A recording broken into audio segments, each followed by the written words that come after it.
ஃப்ரண்ட்வுட்ஸ் நேயர்களுக்கு வணக்கம். விஜய் அவர்கள் அதிரடியா அரசியல்ல இறங்க போறாரு அப்படின்னு செய்திகள் வந்து கொண்டிருக்கிற டைமிலேயே செயற்குழுல கிட்டத்தட்ட வந்து பாத்தீங்கன்னா 15 தீர்மானங்களை நிறைவேற்றி ஒரு அதிரடியை கிளப்பி இருக்கிறாரு விஜய் அவர்கள் அப்படின்னு தான் நம்ம சொல்ல போனோம். ஏன் அப்படின்னு பாத்தீங்கன்னா பகிரங்கமா அனௌன்ஸ்மெண்ட் பண்ணிட்டார். பாஜக கூட கூட்டணியே கிடையாது அப்படின்றத பகிரங்கமா வந்து என்ன பண்ணிட்டாரு சொல்லிட்டாரு. இதுல பாஜகவை கலாச்சே இருக்கிறாரு.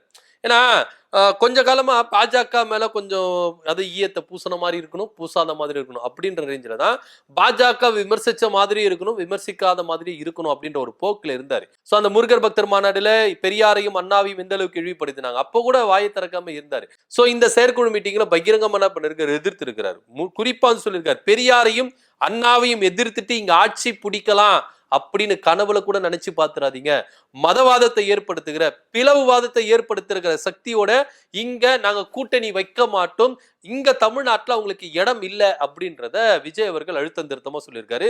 நிறைய தீர்மானங்களை கொண்டு வந்திருக்காரு. முக்கியமான தீர்மானங்களை நம்ம பார்க்கும்போது பாத்தீங்கன்னா விஜய் ஏதோ சொல்ல வராருப்பா. அதாவது எப்பவுமே எல்லாருமே என்ன நினைச்சிருந்தோம், அதிமுக கூட கூட்டணி வைக்க போறோம். ஏன் இந்த செயற்குழு மீட்டிங்ல கூட அதிமுக அவ்வளவு விமர்சிக்கல, ஒரே ஒரு இடத்துல விமர்சிச்சாரு. என்ன விமர்சிச்சாருன்னா, நாங்க திமுக அதிமுக மாதிரி எல்லாம் இல்ல, பாஜக கூட கொஞ்சம் கொலாவுறதுக்கு நாங்க வந்து என்ன பண்ண போறோம், அவங்க அவங்க சொல்றதுக்கெல்லாம் நாங்க தலையாற்ற பொம்மை மாதிரி நாங்க அதிமுகவை திமுகவை இல்ல அப்படின்றதெல்லாம் அவர் என்ன பண்ணியிருந்தாரு, விமர்சிச்சிருந்தாரு. சரி, இதெல்லாம் ஒரு புறம் இருக்கட்டும். ஆனா அவர் என்ன சொல்லியிருக்காரு தீர்மானங்கள்ல அப்படின்னு பாத்தீங்கன்னா, விஜய் அவர்கள் தான் முதலமைச்சர் வேட்பாளர் அப்படின்றத பகிரங்கமா அனௌன்ஸ்மெண்ட் பண்ணியிருக்காங்க. அது தவிர்த்துட்டு விஜய் தலைமையில தான் கூட்டணி கட்சி இணையும் அப்படின்றதையும் சொல்லியிருக்காங்க. சோ எந்த கட்சிகள் கூட்டணிக்கு வந்தாலும் அது விஜய் தலைமையில தான் இருக்கும் அப்படின்றத அவங்க செயற்குழு மீட்டிங்ல முடிவு பண்ணியிருக்காங்க. யார் யாரு கூட வந்து கூட்டணி வைக்கணும், கூட்டணி அதிகாரத்தை பத்தி விஜய் அவர்களுக்கு முழு அதிகாரத்தை கொடுக்கிறோம் அப்படின்றது செயற்குழு மீட்டிங்ல சொல்லப்பட்டிருக்கு. சோ இதுல வந்து விஜய் அவர்கள் முதலமைச்சர் வேட்பாளர் அப்படின்ற ஒரு விஷயமும், விஜய் தலைமையில தான் கூட்டணி அப்படின்ற ஒரு தீர்மானம் தான் ரொம்பவே நம்ம பேசப்பட வேண்டிய விஷயமா இருக்கு. ஏன் அப்படின்னா அதிமுக கூட கூட்டணி வைப்பாங்க அப்படின்னு சொல்லிட்டு தான் அண்டர் டீலிங்ல பேசிட்டு இருந்தாங்க. பாஜக கூட கூட்டணிக்கு வச்ச பிறகும் கூட எப்படியாவது பாஜக கூட்டணியிலிருந்து பிரிஞ்சு வந்துடாத அதிமுக, அதை யூஸ் பண்ணி நம்ம என்ன பண்ண முடியும், கூட்டணி வச்சு நம்ம வந்து ஆட்சியை பிடிச்சிட முடியணுமா அப்படின்ற ஒரு ரேஞ்சில தான் விஜய் அவர்கள் என்ன பண்ணாரு யோசிச்சிருந்தாரு. ஆனா உண்மையிலே ஆட்சி பிடிக்க முடியுமானா ஆட்சி பிடிக்க முடியாது. ஓட்டு வங்கியை வந்து என்ன பண்ணலாம், வாங்கி காட்டலாமே கண்டி. சோ அவர் வர்றதுனால ஆட்சிக்கு எந்தவித பாதகமாவும் இருக்காது, ஆட்சியை பிடிக்க முடியாது, ஆட்சி மாற்றத்துக்கு அவர் உறுதுணையா இருக்க மாட்டார் அப்படின்றத நிதர்சனம் உண்மை இருக்கு. இதை தவிர்த்துட்டு இவர் தான் முதலமைச்சர் வேட்பாளர் அப்படின்ற ஒரு விஷயத்தை வந்து என்ன பண்றாங்க சொல்றாங்க. ஆனா இங்க அதிமுக கூட கூட்டணி வச்சதுன்னா நீங்க எடப்பாடி பழனிசாமி தான் முதலமைச்சர் வேட்பாளர் அப்படின்றத தாவேகா ஏத்துக்கொள்ளுமா அப்படின்னு ஒரு விஷயத்தை பார்க்கப்படுது. ஏன்னா இங்க பாஜக கூட்டணியில இருந்து அதிமுக வெளியே வந்துட்டா கூட்டணி வச்சுக்கலாம் அப்படின்ற ஒரு கண்ணோட்டத்துல தான் தமிழக வெற்றி கழகம் வெயிட் பண்ணி பார்த்தது. ஆனா இங்க பாஜக கூட்டணியில இருந்து அதிமுக வெளியே வராது அப்படின்ற ஒரு கன்ஃபர்மேஷன் வந்ததுனால இதுக்கப்புறமும் எலவு காத்த கிளி மாதிரி இருக்க வேண்டாம், அதிமுகவுக்கு நம்ம காத்துட்டு இருக்க வேண்டாம், ஏன் நம்ம தலைமையில ஒரு கூட்டணி உருவாக்க கூடாது அப்படின்னு சொல்லிட்டு தான் முதலமைச்சர் வேட்பாளர் விஜய் அவர்கள் எங்க தலைமையில தான் கூட்டணி அப்படின்றத தாவேகா ரொம்ப பகிரங்கமா அனௌன்ஸ்மெண்ட் பண்ணிருக்கு. ஆனா தமிழக வெற்றி கழகத்தை நம்பி சில கட்சிகள் வருமா அப்படின்னா அது ஒரு பெரிய கேள்விக்குறியா இருக்கு. யாருக்கு குறி வைக்கிறாங்க தமிழக வெற்றி கழகம் அப்படின்னு பாத்தீங்கன்னா, திமுக கூட்டணியிலிருந்து பிரிஞ்சு வருவாங்களா, இப்போ திமுக கூட்டணியில அதிருப்தி இருக்குது அப்படின்றது ஒரு சில பிம்பங்களை வந்து நம்ம ஏற்படுத்தியிருக்காங்க. ஆனா உண்மையிலே திமுக கூட்டணியில பிளவுகள் இருக்குதானா, இல்லவே இல்லை அப்படின்ற ஒரு பிம்பத்தை உருவாக்கியிருக்காங்க.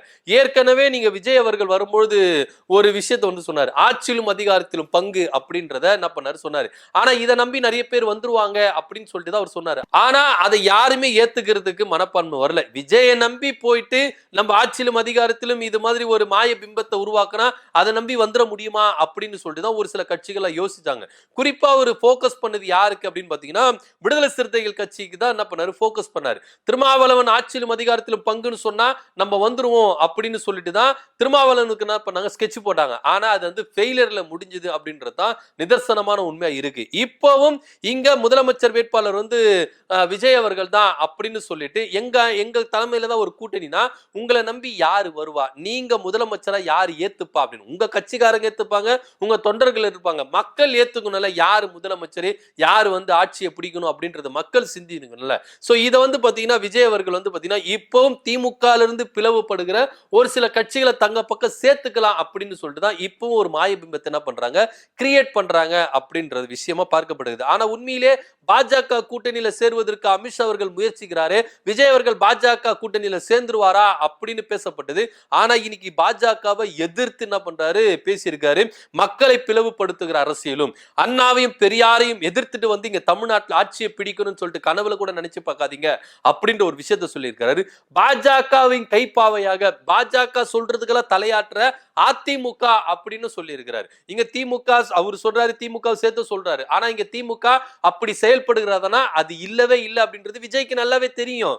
ஏன் அப்படின்னா பாஜகவை எதிர்த்து, ஒன்றிய பாஜக அரசு திட்டங்களை எதிர்த்து, இங்க தமிழ்நாட்டில் இருக்கிற பாஜகவையும் டெல்லியில இருக்கிற பாஜகவையும் எதிர்த்து குரல் கொடுக்கிற ஒரே தைரியமுள்ள கட்சி, ஆண்மை மிக்க கட்சி எது அப்படின்னு பாத்தீங்கன்னா அது திமுக தான் அப்படின்றதுல எந்தவித மாற்று கருத்து இல்லை.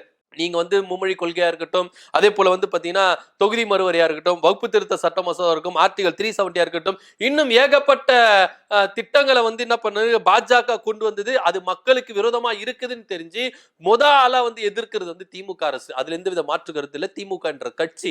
ஆனா இங்க அதிமுக எல்லாத்துக்கும் தலையாட்டி ஒரு பொம்மையா தான் இருக்குதே கண்டி, அவங்க சொல்றதுக்கு எல்லாத்துக்குமே என்ன பண்றாங்க, ஒரு தலையாட்டி பொம்மையா தான் இருக்கு. ஒரு பொம்மை பொதுச் செயலாளர் தான் அதிமுக இருக்கிறாரு அப்படின்றதுல எந்தவித மாற்று கருத்து இல்லை. சோ விஜய் அவர்கள் சொன்ன கருத்து பாத்தீங்கன்னா அதிமுகவுக்கு ஆப்டபிளா இருக்கலாம், ஆனா திமுகவுக்கு இது எடுப்படாது அப்படின்றது தான் நிதர்சனமான உண்மையா இருக்கு. சோ விஜய் என்ன பண்ணிருக்காரு, பாஜகவையும் எதிர்த்திருக்கிறாரு, அதிமுகவை எதிர்த்திருக்காரு. அவங்க சொல் பேச்சு கேட்கறதுக்கு, அவங்க கூட ஒட்டி உறவாடுறதுக்கு, அவங்க சொல்றதெல்லாம் கேட்கறதுக்கு நான் ஒண்ணு அதிமுக கிடையாது, தமிழக வெற்றி கழகம் கொள்கை எதிரியான பாஜக கூட எப்பவுமே கூட்டணி இல்லைன்றதை தெளிவுபடுத்துறேன் அப்படின்னு அழுத்தம் திருத்தமா சொல்றாரு. ஆனா இருந்தாலும் விஜய் அவர்கள் சொல்றதை வச்சு யாருமே நம்ப முடியாது அப்படின்றது தான் எதிர்பார்க்கப்படுது. ஏன்னா பேக்ரவுண்ட்ல அமித்ஷா அவர்கள் செம்மையா ஸ்கெட்ச் போட்டு இருக்காரு. விஜயை எப்படி உள்ள கொண்டு வரணும், நீ படிச்ச ஸ்கூல்ல நான் ஹெட் மாஸ்டர் கண்ணா அப்படின்ற ரேஞ்சில தான் அமித்ஷா அவர்கள் என்ன பண்றாரு, நீ பேசு, எவ்வளவு பேசுறிய பேசு, கடைசியில நீ பாஜக கூட்டணிக்கு தான் வந்தாகணும் அப்படின்ற ஒரு பாயிண்ட்ல தான் அமித்ஷா அவர்கள் என்ன பண்ற ஸ்கெட்ச் போடுறதா தகவல் வந்திருக்கு. இப்போ என்னன்னா மக்களை திசை திருப்புறதுக்கான ஒரு செயற்குழு தீர்மானங்களா இருக்கலாம். ஏன்னா நீங்க சொன்னதை தான் செய்யணும் அப்படின்றதுலாம் அரசியல் இல்ல. விஜய் அவர்கள் சொன்னதெல்லாம் செஞ்சிட்டாரா அப்படின்ற பார்க்கப்படுது இல்ல. ஏன்னா விஜய் அவர்கள் பாத்தீங்கன்னா அவங்க நிர்வாகிகளை நியமிக்கிறதுலே பாத்தீங்கன்னா ஏகப்பட்ட குழப்பமா இருக்குது. ஜாதியை பார்த்து பதவி கொடுக்குறாங்க, பணத்தை கொடுத்தாதான் பதவி. சோ இப்படிப்பட்ட ஒரு சூழ்நிலை இருக்கும்போது இவர் மக்களுக்கு மத்தியில என்ன நல்லது செஞ்சிட போறாரு. முதல்ல கட்சிக்குள்ளேயே உங்களை பாக்குறதுக்கு, உங்களை திருத்துறதுக்கு ஆள் இல்ல. வெளியே அப்படி நீங்க என்னதான் திருத்த போறீங்க, பார்க்க போறீங்க அப்படின்ற ஒரு விஷயம் தான் அவருக்கு முன்னாடி கேள்வியா வைக்கப்படுகிறது. சோ இப்படிப்பட்ட இருக்கிற சூழ்நிலை அவர் செயற்குழு மீட்டிங்ல சொன்னதை தான் நிறைவேற்றணும். விஜய் நம்பி யார் வருவா, விஜய் முதலமைச்சரா யார் தேர்ந்தெடுத்துப்பா அப்படின்ற ஒரு கேள்வி இருக்குல்ல. சோ இதுக்கு எல்லாத்துக்குமே பாத்தீங்கன்னா மக்களை திசை திருப்புகிற ஒரு விஷயம். ஏன்னா ஒரு வாதம் ஒன்று வைக்கப்பட்டது தமிழ்நாட்டு அரசியல் பாத்தீங்கன்னா ஒரு வாதம் ஒன்று வைக்கப்பட்டது. அதிமுக பாஜக கூட்டணியில விஜய் போர் இணையறாரு அப்படின்ற ஒரு விஷயம் முன்வைக்கப்பட்டதுனால இது ஒரு முடிவுக்கு கொண்டு வரணும், மக்களுக்கு ஒரு தெளிவுபடுத்தணும், நாங்க எங்களுக்கும் பாஜகவுக்கும் உறவு இல்ல, ஒட்டு இல்ல அப்படின்றத நாங்க புரிய வைக்கணும் அப்படின்னு சொல்லிட்டு தான் இந்த செயற்குழு மீட்டிங்ல பாஜகவை கடுமையா அவர் என்ன பண்றாரு, விமர்சிக்கிறாரு. அது மாத்திரம் இல்லாம அதிமுகவையும் என்ன பண்ணிருக்காரு, விமர்சிச்சிருக்காரு. இப்ப அதிமுக கூட்டணிக்குள்ள வைக்கிறதுக்கு விஜய் அவர்களுக்கு எந்த ஒரு வாய்ப்பும் இல்ல அப்படின்றது தான் முன்வைக்கப்படுது. ஏன்னா இவரும் ஒரு முதலமைச்சர் வேட்பாளர், எடப்பாடி பழனிசாமி முதலமைச்சர் வேட்பாளர், எப்படி செட் ஆகும்? அது இல்லாம தமிழக வெற்றி கழகத்தின் தலைமையில தான் கூட்டணி அமையும் அப்படின்னு சொல்றாங்க. தமிழக வெற்றி கழகத்தை நம்பி யாரு வருவா அப்படின்ற ஒரு விஷயம் இருக்குல்ல. எங்க அதிமுக பாஜக நம்பி கூட போயிருவாங்க, ஆனா தமிழக வெற்றி கழகத்தை நம்பி யாரு போவா அப்படின்ற ஒரு விஷயம் இருக்குல்ல. சோ எந்த ஒரு அடிப்படை இதுவும் இல்லாம இவங்க தீர்மானத்தை நிறைவேற்றிருக்காங்க. இந்த தீர்மானம் தமிழக வெற்றி கழகத்துக்கு நல்லதா கெட்டதா அப்படின்ற ஒரு பார்வையில தான் பார்க்கப்படுது. இது தவிர்த்துட்டு பரந்தூர் விமான நிலையத்துல 1500 குடும்பங்களை கூட்டிட்டு நான் என்ன பண்ண போறேன், தலைமைச் செயலகத்தை முற்றுகையிட போறேன் அப்படின்ற ஒரு விஷயத்த சொல்லியிருக்கிறாரு. இதற்கு நான் தயாராக இருக்கேன், அப்ப எப்பேற்பட்ட ஒரு விஷயம் வந்தாலும் அதை ஃபேஸ் பண்றதுக்கு நான் ரெடியா இருக்கிறேன் அப்படின்னு சொல்றாரு. எவ்வளவு விஷயங்கள் பாத்தீங்கன்னா தமிழ்நாட்டுல நடந்திருக்கு. ஏன் ஒரு முறை கூட நீங்க முதலமைச்சரை சந்திக்கல? ஒரு கோரிக்கை மனுவாட்சியா எடுத்துட்டு முதலமைச்சரை போய் நீங்க சந்திச்சிருங்களா? ஆளுநரை சந்திக்க முடிஞ்ச விஜய் அவர்களுக்கு ஏன் முதலமைச்சரை சந்திக்க முடியல? மக்கள் நலன்ல, மக்கள் அக்கறையில, மக்கள் நலனுக்காக ஏன் நீங்க முதலமைச்சரை இதுவரைக்கும் ஒரு கோரிக்கை கொண்டு போய் கொடுக்கல, சந்திக்கல அப்படின்ற ஒரு கேள்வி இருக்குல்ல. இவர் அதெல்லாம் பண்ண மாட்டாராம். ஆனா ஸ்ட்ரைட்டா திமுகவை எதிர்க்கிறதுக்கு, ஸ்ட்ரைட்டா தமிழக முதலமைச்சர் எதிர்க்கிறதுக்கு இவங்க என்ன பண்ணுவாரா, எல்லாரையும் கூப்பிட்டுட்டு என்ன பண்ணுவாரா, போய் முற்றுகையிடுவாராம் அப்படின்ற ஒரு விஷயம் தான் பார்க்கப்படுது. இன்னொரு விஷயம் நீங்க என்னன்னா, இந்த பரந்தூர் விமான நிலையம் இருக்குல்ல, இதுக்கு பின்னாடி இருக்கிறது வந்து தமிழ்நாடு கவர்மெண்ட் ஒரு பார்ட்டா இருக்கலாம். ஆனா மெயின் வந்து நீங்க வந்து ஒன்றிய பாஜக அரசு தான். நீங்க முற்றுகையிடணும்னா டெல்லியில போயிட்டு நாடாளுமன்றத்தை தான் முற்றுகையிடணும், பிரதமர் அவர்களுக்கு தான் போய் முற்றுகையிடணும் அப்படின்ற ஒரு விஷயத்த விஜய் அவர்களுக்கு என்ன பண்ற பதிய வைக்கணும் அப்படின்றது தான் நிறைய பேர் சொல்லிட்டு இருக்காங்க. சோ விஜய் அவர்கள் செயற்குழு மீட்டிங்ல வந்து என்ன பண்ணிருக்காரு, இன்னொரு விஷயமும் சொல்லியிருக்காரு. ஜூலை மாதம் அவர் என்ன பண்ண போறாரா, சுற்றுப்பயணங்களை மேற்கொள்ள போகிறேன் அப்படின்ற ஒரு விஷயத்தை என்ன பண்ணிருக்காரு சொல்லியிருக்காரு. உண்மையிலேயே வந்து பாத்தீங்கன்னா சுற்றுப்பயணங்கள் மேற்கொள்றது வரவேற்கத்தக்கது. விஜய் அவர்கள் எது வரைக்கும் தான் உள்ள இருப்பாரு ஒர்க் ஃப்ரம் ஹோம் அறிக்கை அப்படின்ற விஷயத்திலேயே இருந்திருக்காரு, வெளியே வந்து மக்களை சந்திக்க மாட்டேங்கிறாரு அப்படின்னு பேசப்பட்டது.